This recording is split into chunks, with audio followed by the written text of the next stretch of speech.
all week, unfortunately. So it's slow going. First of all, through Aurora Road, then delays approaching Highway 7 in the Express down to south of the 407. And now a crash just happened south of Shepherd in the right lane.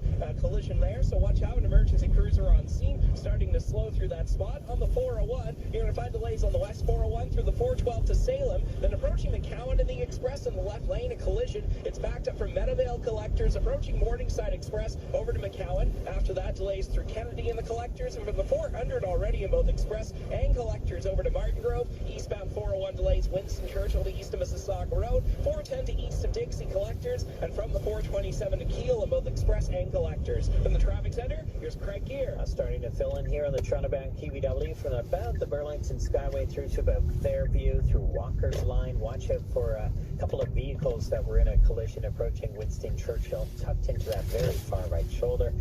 Busy on and off from Mississauga Road to Dixie. East Gardner filling in from Royal York all the way into the Jarvis ramp now. Getting onto the northbound DVP, we had reports of some debris north of Bloor in the two right lanes. Can't find it. We've let Toronto Transportation know. South 404 DVP is busy from Finch through to south of Lawrence. At Davenport and Avenue Road, we have a collision here. It looks like it may be blocking eastbound lanes. Drive into your locally owned and operated Mr. Lube for no appointment tire services, servicing all makes and models. Mr. Lube, open every day. No appointment needed. With the forecast, Jill Taylor. The average high is 7 degrees. We'll be below that all week, and we will have some snow at times this week as well. Now, for today, any flurries this morning won't last long. There are some very light wet flurries right now near the lake, but again, that'll move on out.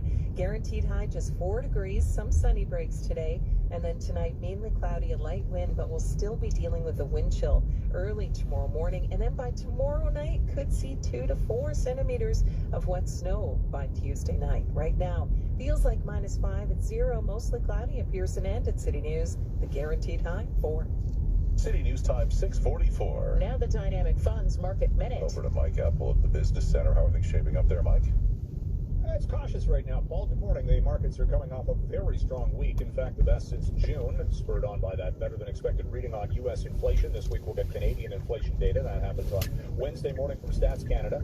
The price for the Dow futures contract is down at 66 points. That's really not much of anything. Consider the Dow last week gained 4.1%. Price for oil is down 81 cents at 88.15. U.S. dollar seeing a little rebound. Commodities are lower. Gold is down $12, $17.57. Our Cloudy +1 in downtown Toronto. Good morning. I'm Catherine Jete. I'm Paul Cook. Here are the top stories this Monday morning.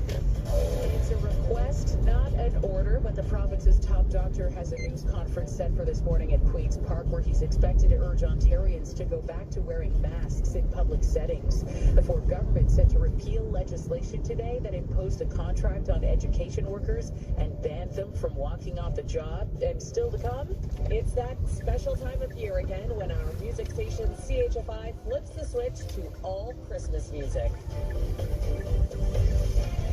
time now for sports. From Sportsnet 590 The Fan, here's Simon Bennett. Catherine, the Argos might get an early Christmas gift, a Grey Cup ring if they win next week. The 109th Grey Cup set for next weekend in Regina. McLeod Bethel Thompson had his best game of the year.